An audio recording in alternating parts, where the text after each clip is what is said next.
لیاری کی ادھوری کہانی، بس کا ڈرائیور بننے کی خواہش۔ کراچی کے موسم کے بارے میں عموماً یہ باور کرایا جاتا ہے کہ اس کا کوئی اعتبار نہیں۔ عام الفاظ میں یہ کہا جا سکتا ہے کہ اس شہر میں جون جولائی کے مہینوں میں اگر کبھی سردی کی لہر آ جائے یا دسمبر جنوری میں جھلستی ہوئی دھوپ نکل آئے تو آپ حیرانگی کا اظہار نہ کریں۔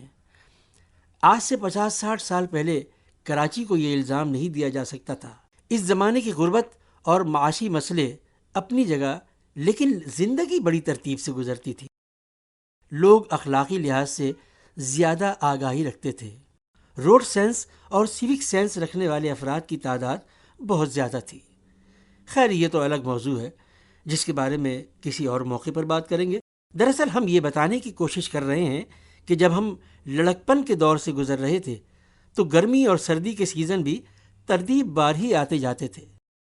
جہاں تک یاد ہے، اپریل کے مہینے سے گرمی کے موسم کا آغاز ہوتا تھا اور سلسلہ ستمبر تک جاری رہتا تھا، جس کے بعد اکتوبر سے موسم بدلنا شروع ہو جاتا تھا اور نومبر کے مہینے سے سردی کا آغاز ہوتا تھا جو فروری تک مسلسل جاری رہتا تھا۔ سردی کا موسم واقعی کافی سرد ہوتا تھا۔ گوریج، کوئٹہ کی ہوائیں چلتی تھیں جو جسم کو سن کر دیتی تھیں۔ والدہ ہمیشہ ہمیں پھٹے پرانے کمبلوں اور اونی کپڑوں میں ڈھانپ دیتی تھیں۔ گھر کے اندر چولہے میں کوئلے کی آگ سے ہیٹر کا کام لیا جاتا تھا۔ اس زمانے میں گرمی اور سردی کے موسموں میں بارشیں بھی خوب ہوتی تھیں۔ جس مکان میں ہم رہتے تھے وہ لکڑی کی پیٹیوں اور گارے کی مٹی سے بنا ہوا تھا۔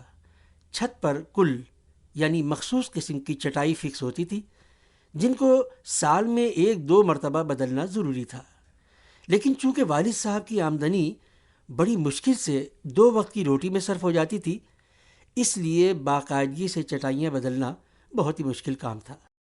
نتیجتاً بارشوں کے دوران ہمارے مکان کی چھت مختلف جگہوں سے ٹپکتی رہتی تھی۔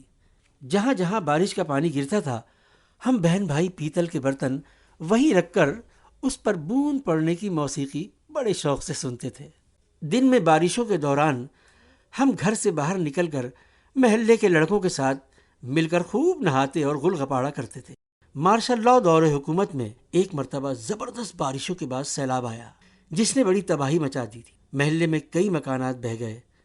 ہمارے مکان کے بیرونی حصے میں لگی ہوئی مٹی گیلی ہو کر زمین پر ڈھیر ہو گئی اور صرف لکڑی کی پیٹیوں کا ڈھانچہ رہ گیا۔ اس پر ہمارا خاندان اسی گلی میں بڑی بہن ادی کے گھر شفٹ ہو گیا جو ہمارے مکان سے قدرے بہتر تھا، اور پھر یہ ہمارے چچا کا گھر تھا جن کو ہم سب ابا جی کہتے تھے۔ اسی سیلاب کے دوران صبح جب دیکھا تو گلیاں پانی سے بھر چکی تھیں اور گھروں کے اندر پانی پہنچ رہا تھا۔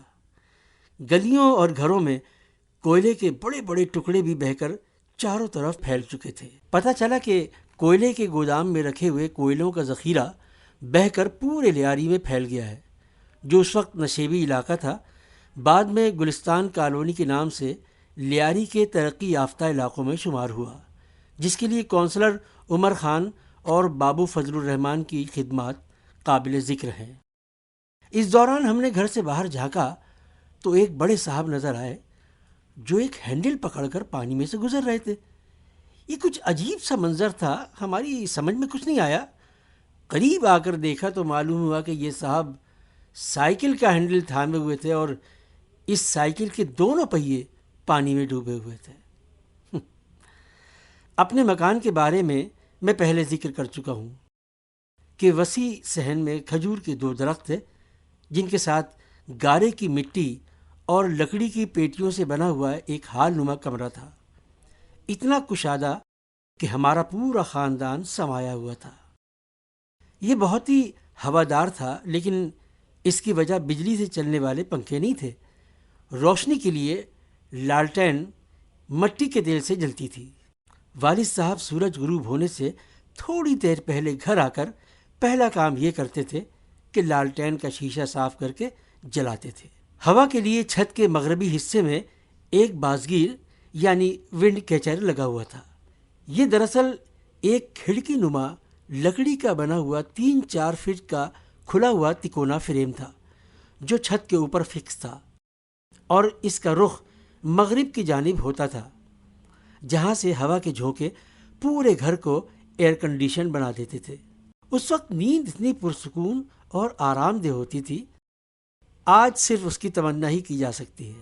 یہ موسم گرما کی بات تھی، جبکہ موسم سرما میں اس بازگیر کو اچھی طرح ڈھک کر تالا لگا دیا جاتا تھا۔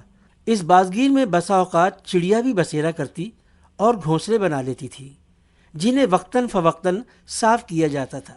اس زمانے میں عید کی تفریح کے علاوہ سال میں ایک بار لیاری کے ہر محلے سے لوگ جوق در جوق منگو پیر جایا کرتے تھے، جہاں ایک شاندار میلہ لگتا تھا جس کو جاٹ کہتے تھے۔ لیاری کا ایک مخصوص طبقہ ہر سال اس علاقے میں جاٹ مناتا تھا۔ یہ سلسلہ آج تک جاری ہے، جس میں مگرمچھوں کو حلوہ کھلانے اور پھولوں کی پتیاں نچھاور کرنے کی رسمیں ادا کی جاتی تھیں۔ وہ کیوں ایسا کرتے تھے یہ ہمیں پتہ نہیں تھا، لیکن اس دوران بڑی چہل پہل رہتی تھی۔ منگو پیر کی پہاڑیوں کے دامن میں خیمے لگتے تھے، کھانے پینے کی اشیاء وافر مقدار میں مل جاتی تھیں، مقامی لوگوں کا کاروبار اچھا خاصا چلتا تھا۔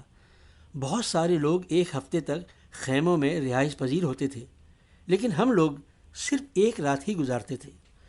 شام کو خوب تفریح رہتی تھی۔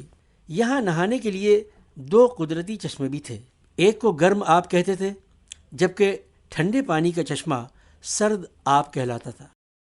خارش کے مریض بھی یہاں سے فیضیاب ہوتے تھے۔ چشموں کا انتظام مقامی لوگوں کے پاس تھا اور وہ صفائی کا بڑا خیال رکھتے تھے۔ مرد اور خواتین کے الگ الگ نہانے کے تالاب موجود تھے۔ وہاں پر باغات کا ایک طویل سلسلہ تھا۔ لیاری سے عموماً لوگ سائیکلوں پر جاتے تھے، کچھ مہم جو حضرات پیدل ہی چل پڑتے تھے۔ ہم لوگ ہوکنا ٹرانسپورٹ کی 60 نمبر بس میں وہاں آتے جاتے تھے۔ ہوکنا اس زمانے میں مشہور بس کمپنی تھی، جس کے مالکان لیاری کے اولڈ کمہار واڑہ میں رہائش پذیر تھے۔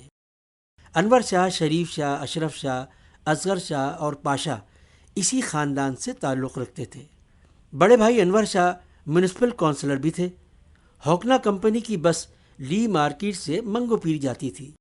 اس بس کا روٹ آج کل بھی یہی ہے، لیکن ہوکنا ٹرانسپورٹ کمپنی اور منگو پیر کی رونق، چہل پہل اور بڑے پیمانے کی عوامی شرکت ماضی کا حصہ بن چکے ہیں۔ 60 نمبر کی بس جس میں ہم بیٹھتے تھے، اس کا ڈرائیور لیاری کا ایک خوبرو نوجوان تھا، بڑے ٹاپ میں رہتا تھا۔